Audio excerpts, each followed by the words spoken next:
तो हेलो दोस्तों, आप सबका फिर से स्वागत है हमारे इस प्यारे से प्लेटफॉर्म पे। आज हम फिर से उपस्थित हैं आप लोगों के लिए एक प्यारी सी क्लास लेके, जिसमें हम लोग 7th क्लास की एनसीईआरटी जो है हिस्ट्री की उसको पढ़ रहे होंगे। जैसे कि आप सबको मालूम है कि हम लोग एनसीईआरटी का रिवीजन कर रहे हैं हमारे आगामी एग्जामिनेशन के लिए। ठीक है, तो उसी की श्रेणी में ये एक क्लास है जिसमें हम कर रहे होंगे किस चीज़ की। ये 7th क्लास की एनसीईआरटी है। 7th क्लास की एनसीईआरटी की बुक है हिस्ट्री की। ठीक है, तो हम इसमें 8 चैप्टर हैं टोटल। हम कोशिश करेंगे 8 के 8 आज करने के, इसी क्लास में ख़त्म करने के, और जितना कम समय हो सके उतना। जैसे कि आप देख रहे हैं ये सब मेरे अपने नोट्स हैं। इन्हीं नोट्स के माध्यम से हम लोग ये क्लास ख़त्म कर रहे होंगे। तो ये लगभग 130-140 पेजेस की किताब थी, जिसको हमने लगभग मुझे लगता है 20 से 22 या आई थिंक 24 स्लाइड्स में ख़त्म कर रखा है। ठीक है गाइस, तो जैसा कि आप लोग पहले भी हमारी क्लासेस को देख रहे हैं, इसका फॉर्मेट वही रहेगा। पहले थियोरेटिकल एस्पेक्ट होगा, ठीक है, फिर उसके बाद में 4-5 क्वेश्चंस होंगे जो कि फैक्चुअल और आप लोगों की कॉन्सेप्चुअल अंडरस्टैंडिंग को चेक करने के लिए होंगे on the basis of the chapter you have just studied. ठीक है, तो बहुत सारी बातें ना करते हुए मैं चाहूँगा कि हम लोग सीधा टॉपिक पे आएँ। तो जब हम देखते हैं इस चैप्टर को, चैप्टर 1 जो है, इसमें चैप्टर 1 को अगर देखा जाए तो ये क्या बात करता है, ट्रेसिंग द चेंजेस, ठीक है, थ्रू 1000 ईयर्स, यानी कि जो पिछले 1 साल में चेंजेस हुए उनको ट्रेस करने की बात इस चैप्टर में कर रहा है। तो इसी क्रम में हम देखते हैं कि हिंदुस्तान या आज का जो भारत है, आज का जो इंडिया है, उसके 2 मैप हमको उस वक्त में मिलते हैं। एक अरब ज्योग्राफर जो थे अल इदरीसी, इन्होंने बनाया। अच्छा, इस मैप में क्या था उसको बहुत डिटेल में हम आगे स्टडी करेंगे। अभी के लिए आपको ये जान लेना ज़रूरी है कि एक अरब ज्योग्राफर थे जिनका नाम था अल इदरीसी। उन्होंने 1194 में एक मैप बनाया जिसमें क्या था, साउथ इंडिया को टॉप पे रखा और श्रीलंका को एक आइलैंड के तौर पे रखा। ठीक है, एट द वेरी पीक।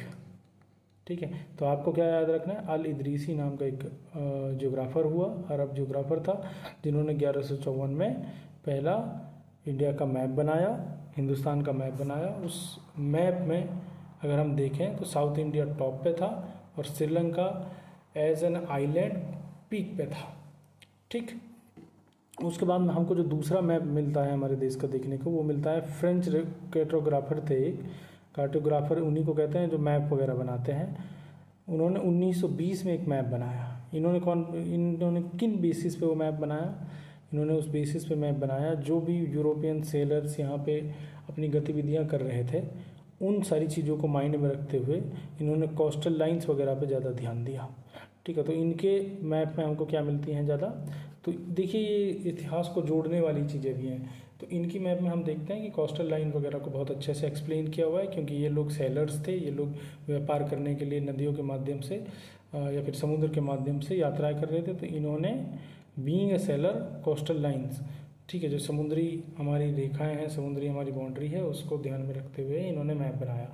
जबकि अरब की अगर बात करें तो अरब का जो संबंध था भारत से, वो ये था कि वो यहाँ पे आ रहे थे अपने व्यापार करने के लिए, तो उनका ज़्यादातर संबंध जो है दक्षिण भारत से था। दक्षिण भारत से इसीलिए क्योंकि वो उन्हीं पोर्ट्स पे उतर रहे थे और वहीं से व्यापार करके चले जा रहे थे। ठीक है, तो ये भी दिखाता है ये मैप की स्टडी। ठीक है, अब उसके बाद हम देखते हैं कि किन किन चीज़ों के मतलब बदले हैं। ठीक है, द टर्म हिंदुस्तान, जो हिंदुस्तान नाम का शब्द है, वो एक ट्रांजिशन फेज से होकर गुजरा है। ठीक है, ओवर द टाइम। ठीक है, 13वीं सेंचुरी की अगर बात करें तो मिनहाजुस सिराज जो हिंदुस्तान नाम का शब्द है उसको किस चीज़ के लिए यूज करते हैं पता है, वो यूज करते हैं हिंदुस्तान शब्द पंजाब की जो भूमि है, हरियाणा जो है आज का, और जो भूमि जो है गंगा और यमुना के बीच में पाई जाती है। ठीक है, स्पेशली जो पॉलिटिकल कंट्रोल में था दिल्ली सल्तनत के लिए, उसके लिए वो हिंदुस्तान शब्द का इस्तेमाल करते हैं। तो फिर से बता देता हूँ, 13वीं सदी में मिनहाजुस सिराज जिस हिंदुस्तान की बात कर रहे हैं उसमें पंजाब का एरिया है, हरियाणा का एरिया है और वह भूमि जो गंगा और यमुना के बीच में है उसके बारे में वो बात कर रहे हैं। या फिर एक शब्द में कहा जाए तो जो दिल्ली सल्तनत के डायरेक्ट पॉलिटिकल कंट्रोल में है उस ज्योग्राफिकल एरिया के लिए वो हिंदुस्तान शब्द का इस्तेमाल कर रहे हैं। कौन कर रहे हैं? मिनहाजुस सिराज। ठीक है। फिर 14वीं सदी की अगर हम बात करते हैं तो अमीर खुसरो साहब इस शब्द का इस्तेमाल करते हैं। वो हिंद शब्द का इस्तेमाल करते हैं किसके लिए? ठीक है, वो हिंद शब्द का इस्तेमाल करते हैं। वो ज्योग्राफिकल और कल्चरल कॉन्सेप्ट के तौर पे इसका इस्तेमाल करते हैं। तो हिंद शब्द का इस्तेमाल खुसरो साहब ने किसके लिए किया? ये याद रह जाएगा आपको, ये हो जाएगा ज्योग्राफिकल और कल्चरल कॉन्सेप्ट में। फिर आ जाते हैं 16वीं सदी में। 16वीं सदी में बाबर यूज कर रहे हैं। ठीक है, तो बाबर जो यूज कर रहे हैं इस टर्म को, हिंदुस्तान को, वो किस लिए कर रहे हैं? ज्योग्राफी, यहाँ का नेटिव फ्योना और कल्चर जो कि सब कॉन्टिनेंट पे होता है उसके लिए। तो पहला ज्योग्राफी, ठीक है, दूसरा नेटिव फ्योना, तीसरा कल्चर। इन 3 चीज़ों के लिए कौन कर रहे हैं? इन 3 चीज़ों के लिए हिंदुस्तान शब्द का इस्तेमाल कौन कर रहे हैं? कौन कर रहे हैं भाई? बाबर साहब कर रहे हैं। ठीक है, ये कब की बात है? ये 16वीं सदी की बात है। ठीक है, अगर हम फॉरेनर शब्द से क्या मतलब था उस वक्त में और क्या मतलब है आज उससे समझें तो वो भी देख लेते हैं एक बारी। आज के वक्त में फॉरेनर वही होता है जो इंडिया का वासी नहीं है। हमारा कॉन्सेप्ट, हमारा देश अब इंडिया है, तो जो इंडिया का वासी नहीं है, कहीं और से आकर इंडिया में रह रहा है, इंडिया में बस गया है, जो भी है वो फॉरेनर कहलाता है। ठीक है, in the modern era term represents non Indian. ठीक है, और मीडिवल पीरियड में ये क्या होता था? ठीक है, ये परदेसी या अजनबी इनको कहा जाता था। ठीक है, परदेसी या अजनबी जो है फॉरेनर शब्द के लिए के ही तौर पे सिनोनिम के तौर पे इस्तेमाल हो रहा था। Was not a part of given society. और किन को कह रहे थे ये अजनबी? ये अजनबी या परदेसी किन को कह रहे थे? जो भी उस सोसाइटी का पार्ट नहीं था। ठीक है, विलेज का पार्ट नहीं था, टाउन और फॉरेस्ट कल्चर का पार्ट नहीं था। यानी कि जो उस एरिया में, उस विलेज में, उस टाउन में जो कल्चर एग्जिस्ट कर रहा है, जो उसका पार्ट नहीं था, उसको ये लोग फॉरेनर्स कह रहे थे। तो आज के टर्म में क्या होता है? जो कि हमारे देश का पार्ट नहीं है।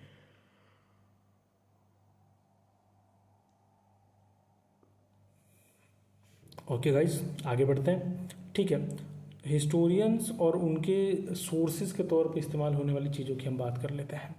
ठीक है,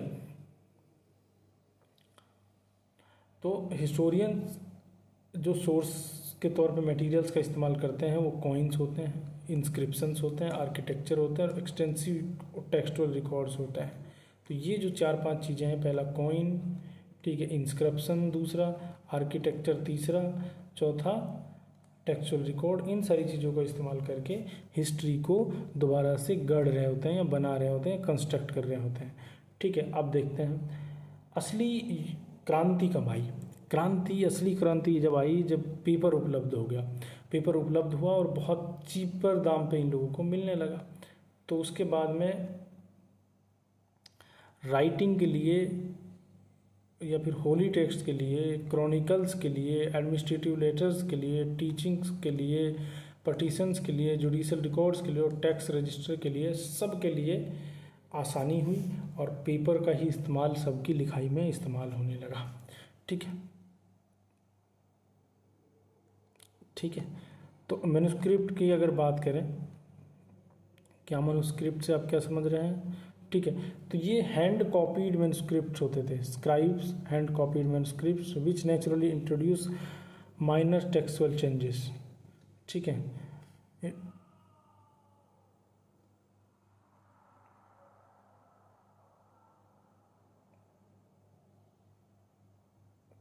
ठीक है, तो हिस्ट्री में क्या योगदान है? अब आपने ऊपर देखा कि जब कागज़ आया या फिर मैन्युस्क्रिप्ट्स आए तो इसका हिस्ट्री में क्या योगदान है? इनका हिस्ट्री में ये योगदान है कि जो ओरिजिनल मैन्युस्क्रिप्ट्स होती हैं वो बहुत रेयरली ही हमको मिलती हैं, जबकि ये क्या करते हैं, ये हमको उनकी कॉपी बनाने का, हाथ से लिख कर बना लेने का एक महत्वपूर्ण मौका देती है और उसी के माध्यम से हम लोगों के लिए इतिहास का कंस्ट्रक्शन या इतिहास का बनाना आसान हो जाता है। ठीक है, अगर रिविजन्स की बात करें तो chronicles like Ziauddin Barani frequently revised their text. ठीक है, तो कागज़ की ही मदद से बहुत जल्दी जियाउद्दीन बर्नी जैसे लोगों ने अपने टेक्स्ट को रिवाइज किया। He compiled his first chronicle in 1356, ठीक है, and wrote an entirely updated version 2 years later. और 1356 के बाद में 2 साल बाद में ही इन्होंने अपना एक बिल्कुल ही नया वर्जन और रिवाइज वर्जन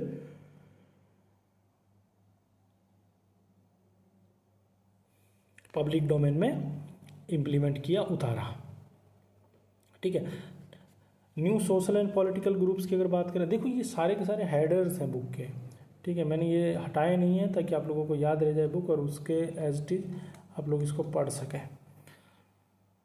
अगर 700 से 1750 की बीच की बात करें, 700 से 1750 के बीच का जो समय था, तो इस वक्त में पर्शियन व्हील आया, ठीक है, तो जिससे इरिगेशन में मदद हुई। स्पिनिंग व्हील आया जिससे वीविंग में मदद हुई, और वीविंग में मदद हुई तो मतलब कपड़ा मैन्युफैक्चर में मदद हुई, ठीक है। फायर आर्म्स आए जिन्होंने कॉम्बैट को डेडली बना दिया और आसान बना दिया, ठीक है।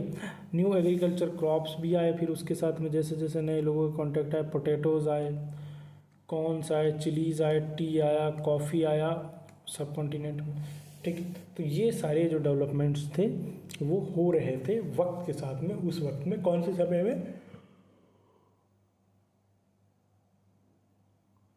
700 से 1750 के बीच में। कब से? 700 से 1750 के बीच में।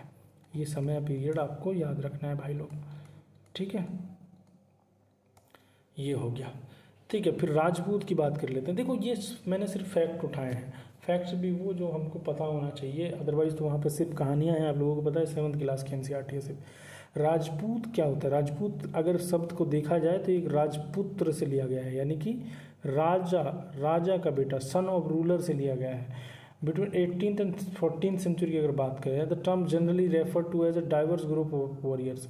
अगर 8वीं से और 24वीं सदी के बीच की बात करें तो ये वॉरियर जो कम्युनिटी थी, जो अपने आप को क्षत्रिय कहती थी, ठीक है, जो कि सोल्जर्स होते थे, कमांडर्स के तौर पे होते थे और रीजनल चीफ्टन्स होते थे, उनको राजपूत कहा गया है।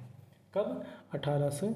800 से 1400 के बीच में, ठीक ठीक। अच्छा जी, अगर देखें कि राजपूत हमने पढ़ लिया, अदर कौन से रीजनल ग्रुप्स थे जो कि इस वक्त में इमर्ज कर रहे थे? अदर इमर्जिंग ग्रुप्स जो थे उसमें देखते हैं हम लोग, मराठा उसको पाते हैं, सिख पाते हैं, जाट्स पाते हैं, अहोम्स होते हैं, कायस्ताज होते हैं, कायस्थ होते हैं, ठीक है।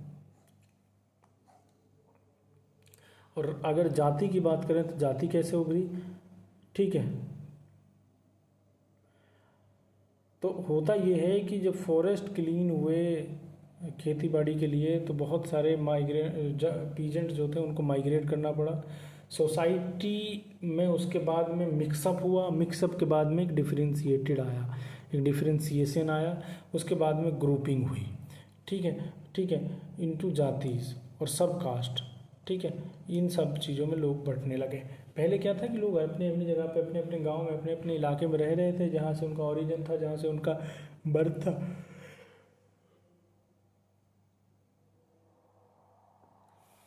पर समय के साथ में हम देखते हैं कि जैसे जैसे जो फॉरेस्ट क्लियर हुए तो पीजेंट्स को पुश होकर कहाँ पे जाना पड़ा, उनको मिक्स सोसाइटीज़ में रहना पड़ा। मिक्स सोसाइटीज़ में वो रहने लगे तो उनके बीच का जो डिफरेंस था, जो भेद था, वो निकल के आने लगे। जब वो भेद निकल के आने लगे तो वो ग्रुप्स में बंट गए, जब वो ग्रुप्स में बंट गए तो वो सब कास्ट में बंट गए। ठीक है भाई, समझ रहे हो सब? ठीक। तो अब आप देखेंगे कि जब ये लोग आपस में छोटे छोटे ग्रुप इन्होंने बना लिए तो इनकी जाति पंचायतें आ जाती हैं। ये जाति पंचायतें क्या करेंगी? इनके इंटरेस्ट की बातें करेंगी। ठीक है, ठीक है ना? ये होता है, हो रहा था, बहुत सिंपल था। अगर रीजनल और एम्पायर, रीजन और एम्पायर की बात करें तो पैन रीजनल एम्पायर की बात करते हैं। डायनेस्टीज लाइक ऐसी एम्पायर जो पैन रीजन में थी, जो पूरे रीजन फैले, जैसे कि चोलाज थे, खलजीज थे, तुगलक्स थे, मतलब खिलजीज थे, सॉरी मुगल्स थे। Successfully constructed the vast empire spanning diverse geographical region. ठीक है, गयासुद्दीन बलबल की अगर बात करें, Sanskrit Prasthi claims his empire stretched from Bengal, Goda in the east to the Ghazni in the west, encompassing all South India, Dravida. ठीक है। अगर लैंग्वेज की बात करें तो अमीर खुसरो 1318 में noted that every region poses a district language. तो 1318 में अमीर खुसरो एक स्टेटमेंट देते हैं जिसके अनुसार हर एक इलाका भारतीय महाद्वीप का, भारतीय इस द्वीप का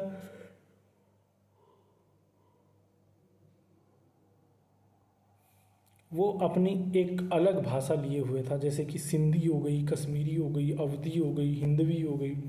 Sanskrit was an ancient language, जबकि संस्कृत जो है एक एंशिएंट लैंग्वेज थी एक्सक्लूसिवली टू ब्राह्मण्स। अगर ओल्ड और न्यू रिलीजन्स की बात करें, क्योंकि हम बात कर ही रहे हैं इस चैप्टर में पूरे में कि क्या क्या बदलाव हुए, तो देखते हैं हिंदुइज्म में मेजर बदलाव क्या क्या हुए इस वक्त में। तो हिंदुइज्म में न्यू डेटीज़ आए जो हमने पढ़े भी थे पिछले वक्त में। ठीक है, जब वेदास पढ़ रहे थे हम तो बता रहे थे कि कौन कौन उस वक्त में इंपॉर्टेंट है। ठीक है, तो न्यू, और हम देखते हैं कि कंस्ट्रक्शन ऑफ मॉन्यूमेंटल टेम्पल्स होने लगा। ठीक है, by royalty. The rise of Brahman हो गए, ब्राह्मणों का राइज हुआ डोमिनेंट सोशल ग्रुप के तौर पे। ठीक है, due to their specialise Sanskrit knowledge and royal patronage. ठीक है, सिर्फ दो कारण थे। ठीक, ब्राह्मणों के कद बढ़ने के सिर्फ दो कारण थे। पहला तो उनके संस्कृत पे कमांड, दूसरा उनकी राजा से उनको जो है सपोर्ट मिला हुआ था। ठीक, भक्ति की अगर बात करते हैं, the emergence of powerful concept of loving personal deity that devotees could reach directly without the medium of priest और कॉम्प्लेक्स रिचुअल्स। तो भक्ति के वक्त में क्या बात कर रहा है, भक्ति बोल रहा है पावरफुल कॉन्सेप्ट है एक लव का, जिसमें लव किससे है, अपने आराध्य से है, अपने पूजनीय से है, जिसको आप पूजने वाले हैं उससे प्रेम है। और इसमें आपको किसी भी तरह के किसी मिडिल मैन की ज़रूरत नहीं पड़ती है, आप डायरेक्ट काम कर रहे होते हैं, सीधा अपने ईश्वर से अपना मतलब साध रहे होते हैं।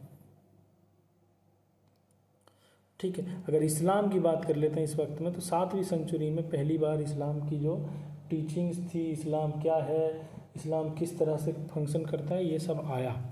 ठीक है, ठीक, बट अब इस्लाम में भी कई डिवीजन्स हैं। इस्लाम में कई डिवीजन्स कैसे हैं भाई? ठीक है, इस्लाम में सिया हैं जो कि believing in the prophet sons in law, जो कि अली साहब में बिलीव करते हैं। Ali was a legitimate leader. ठीक है, तो वो बोलते हैं कि सन इन लॉ जो थे वो ही मतलब असली लीडर थे। वहीं जब सुन्नी की बात करते हैं, हम सुन्नियों की बात करते हैं, accepting the authority of the early caliphs, तो इनका क्या मानना था कि जो अर्ली खलीफाज है वो इम्पोर्टेंट है। ठीक है, ये चल रहा है मुस्लिमों के बीच में। Thinking about time and historical periods, इस पे आ जाता हूँ। एक मिनट भाई। ठीक है, अगर ब्रिटिशर्स की पीरियडाइजेशन की बात करें तो उन्होंने 19वीं सेंचुरी में, ठीक है, आप लोग जानते हैं ये किसकी वो बात कर रहे हैं, ये जेम्स मिल की बात कर रहे हैं। उन्होंने किस तरह से बांट दिया, उन्होंने बांट दिया किस तरह से, British historians divided Indian history into Hindu, Muslim और British period based purely on the religion of the rulers. जो रूलर का रिलीजन का उसके आधार पे 3 भाग में बांट देते हैं हमारे इतिहास को ये लोग। ठीक है, largely ignore the rich cultural, social and economic diversity of the subcontinent. Modern periodisation की अगर पीरियडाइजेशन की बात करें तो most modern historians look to social and economic factors classifying history into ancient, medieval and modern periods. ठीक है, तो आज की जो मॉडर्न समय की अगर बात करते हैं तो उसमें क्या है, वो एंशिएंट, मिडिवल और मॉडर्न में डिवाइड करते हैं। ठीक है,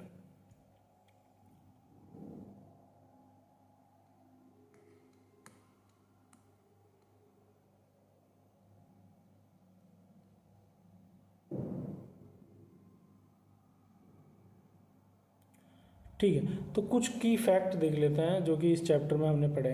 हमने इस चैप्टर में पढ़ा कि अल इदरीसी साहब कौन थे। अल इदरीसी एक अरब ज्योग्राफर थे जिन्होंने 1154 में साउथ इंडिया को टॉप पे रख के एक मैप बनाया था हिंदुस्तान का।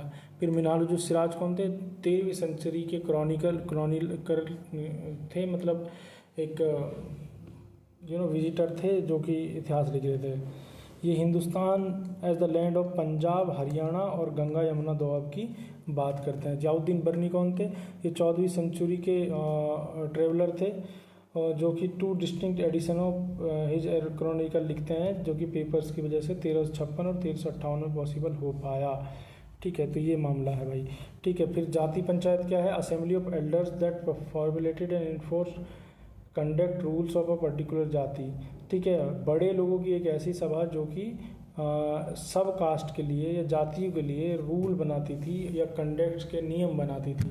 और प्रशस्ति क्या है? प्रशस्ति क्या है? ये संस्कृत कंपोजिशन होती है जो कि किसी राजा की प्रेज में लिखी जाती है, किसी राजा की बढ़ावा देने को खुश करने के लिए उसकी बढ़ाई चढ़ाई के तौर पे लिखी जाती है। ठीक है, इसके क्वेश्चंस देख लेते हैं भाई, है ना। The first used the term Hindustan in the 13th century to denote the territories under the Delhi Sultanate? बताइए भाई। ठीक है, बताइए भाई, जल्दी बताओ, जल्दी इसका।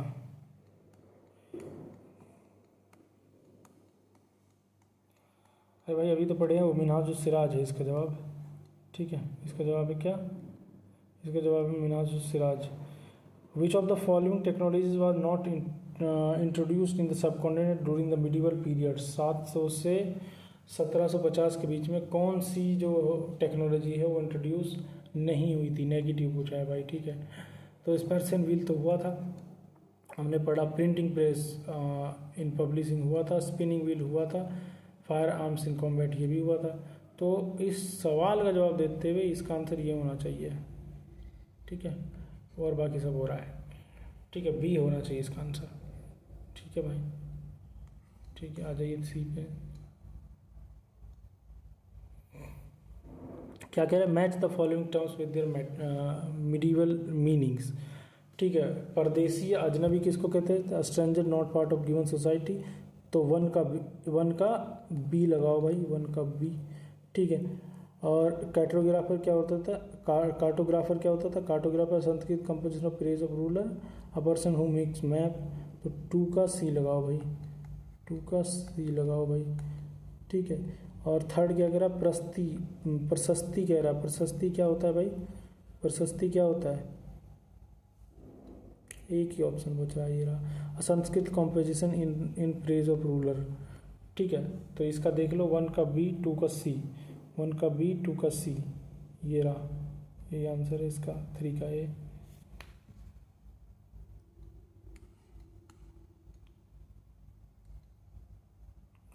ठीक है, British historians in the mid 19th century divided the history of India into which 3 periods?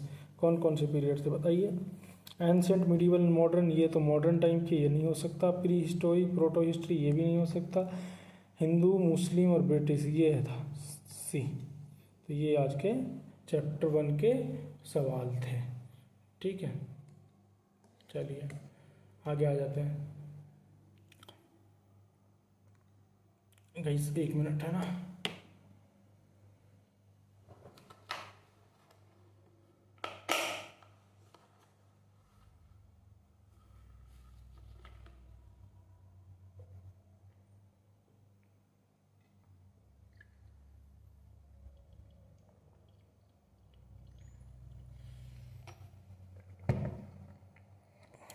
Sorry guys, थोड़ा पानी पी रहा था। ठीक है, अब चैप्टर 2 पे आ जाते हैं। चैप्टर 2 क्या कह रहा है? किंग्स और किंगडम्स की बात कर रहा है। ये किसकी बात कर रहा है भाई? किंग्स और किंगडम्स की बात कर रहा है। इसका क्या तात्पर्य है देख लेते हैं भाई। ये new emergence of new dynasties की बात कर रहा है। ठीक है, अब हम देखते हैं समानतास। समानतास क्या होते थे? फ्यूडल लॉर्ड्स होते थे। लैंड लॉर्ड्स और warrior chiefs acknowledge as a subordinates by the existing kings. कौन थे? ये बड़े लैंडलॉर्ड्स होते थे, ये वॉरियर्स होते थे, ये चीफ होते थे, और ये अपने आप को एक राजा के अंतर्गत सबॉर्डिनेट के तौर पर देखते थे। Over time as the gain the power, जैसे जैसे वक्त के साथ इनको पावर मिलता गया, इनकी ताकत बढ़ती गई, इनको वेल्थ बढ़ता गया। दे डिक्लेयर देमसेल्व्स एज महासमानता, यानी कि बिग लैंडलॉर्ड, महामंडलेश्वरा जैसे टर्म इन्होंने अपनानी शुरू कर दी और ये लोग इंडिपेंडेंस की तरफ बढ़ने लगे। ठीक है, फिर इसी संदर्भ में राष्ट्रकूटास को देख लेते हैं। इनिशियली सबऑर्डिनेट टू चालुक्यास, पहले ये किसके, चालुक्यास के सबऑर्डिनेट थे कर्नाटका में। ठीक है, in the 18th century Dantidurga विद्रोह Chalukya overlord and perform the Hiranyagarbha golden womb ritual with the help of Brahmins to claim क्षेत्रीय स्टेटस। तो क्या कह रहा है, ठीक है, तो पहले तो ये जान लीजिए कि चालुक्यास जो थे, राष्ट्रकूटास जो कौन थे, वो इनिशियली चालुक्य के कौन थे, कर्नाटका में सब सामंत थे, यानी कि उनके फ्यूडल लॉर्ड थे। 18वीं सदी में हम देखते हैं कि इन 8th सेंचुरी दंती दुर्ग ने विड्रॉ कर लिया चालुक्य से अपना Chalukya overlord and perform the Hiranyagarbha. Hiranyagarbha क्या होता है, गोल्डन वूम होता है। Ritual with the help of Brahmins to claim the क्षेत्रीय स्टेटस, तो अपने स्टेटस को बढ़ाने के लिए इन्होंने गोल्डन वूम का सहारा लिया। गोल्डन वूम में क्या होता है, हिरण्यगर्भा होता है। हिरण्यगर्भा से क्या हो जाता है, ये क्षेत्रीय का स्टेटस अपना पा सकते थे। ठीक भाई, समझ आ रहा है ना सबको।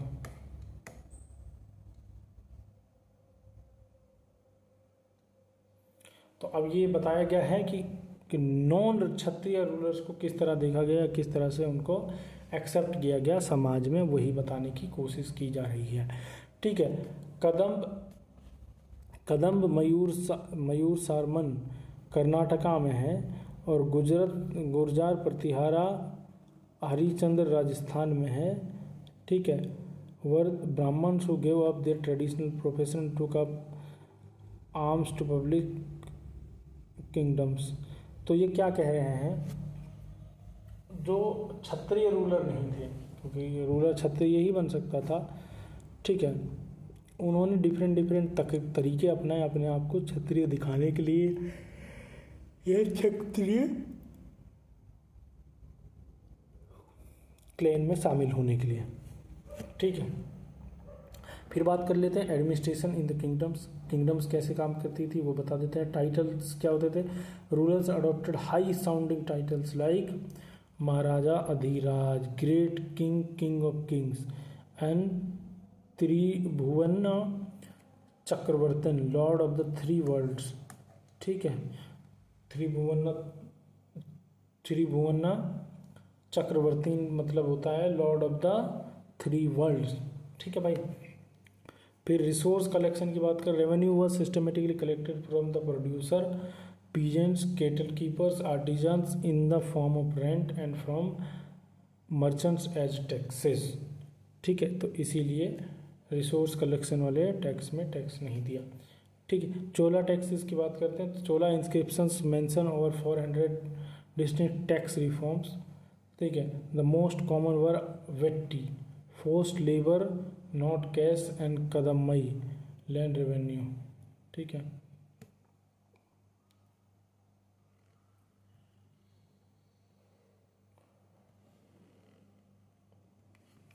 देख लेना भाई, ये 400 टैक्स की बात करता है कौन, चोला इंस्क्रिप्शंस।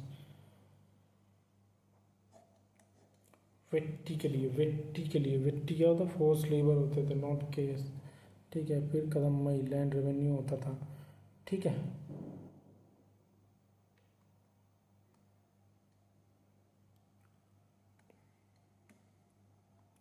अगर प्रस्तीज की बात करूं तो मैं, prashastis are composed by the learned Brahmins to depict rulers as a valiant victorious warriors। Example Gwalior prashasti और प्रतिहारा किंग नागभट्टा। ठीक है, तो ये था भाई, इसलिए रखते हैं प्रशस्ति, इसको बनवाते हैं।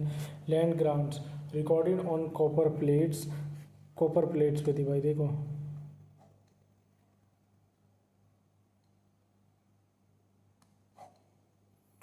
ठीक है।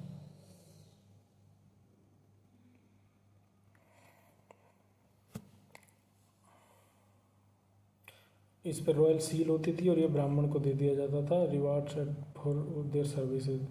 फिर उसके बाद कल्हण की बात कर लेते हैं। कंपोज्ड है extraordinary Sanskrit poem on the history of Kashmir Kings. ठीक है, कश्मीर के किंग्स के ऊपर एक पोएम के माध्यम से वो पिक्चर्स को क्लियर करने की कोशिश कर रहे हैं। He use inscriptions, coins, eye witness accounts and was uniquely critical of rulers and their administrative policies.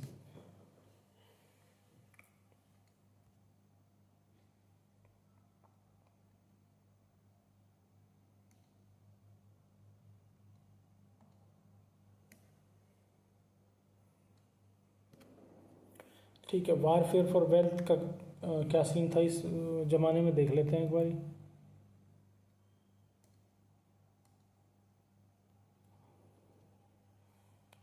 ठीक है, तो 3 तरह का संघर्ष हमको दिखाई देता है।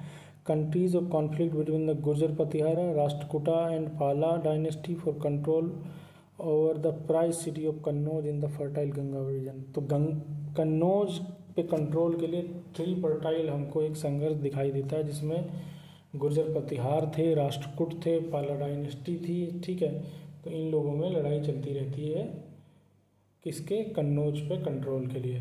महमूद ऑफ गजनी की अगर बात करें तो ये अफ़गानिस्तान में इन्होंने कन्नौज, और इसको अंडरलाइन कर लो भाई, है ना। अफ़गानिस्तान में 1997 से 1030 के बीच में रेड इन द नॉर्दर्न सब कंटिनेंट 17 बार इन्होंने रेड मारा। ठीक है, 1000 से 1025 के बीच में।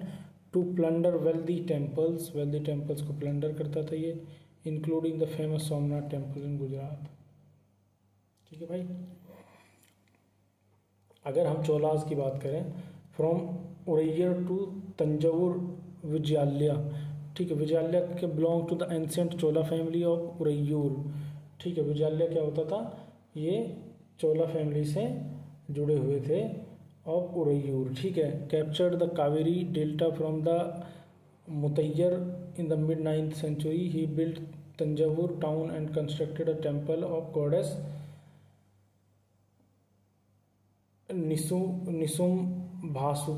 निसुम्भासुदनी। ठीक है, अगर राजराजवन की बात करें,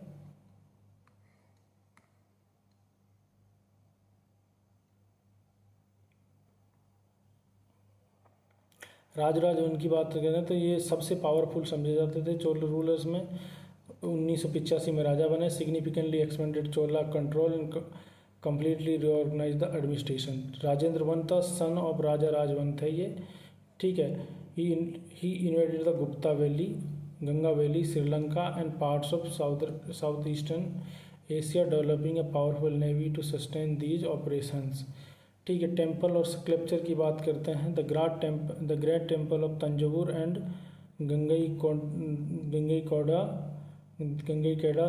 Cholapuram are architectural and sculpture masterpieces. They acted as settlements, nuclei and centres of real great production, hubs of social, economic and cultural life. अगर ब्रॉन्ज की बात करते हैं, bronze image, Chola bronze image mostly depicted deities and some of the devotees are celebrated at time of the first bronze. ठीक है, agriculture और irrigation की अगर बात करते हैं तो frequently flood of the Kaveri delta से आता रहता था। सॉइल जो है फर्टाइल थी, लार्ज स्केल कल्टीवेशन पॉसिबल था। Tamil Nadu initiated it in the 5th century, जो कि अभी तक चल रहा है। ठीक है, एम्बार्स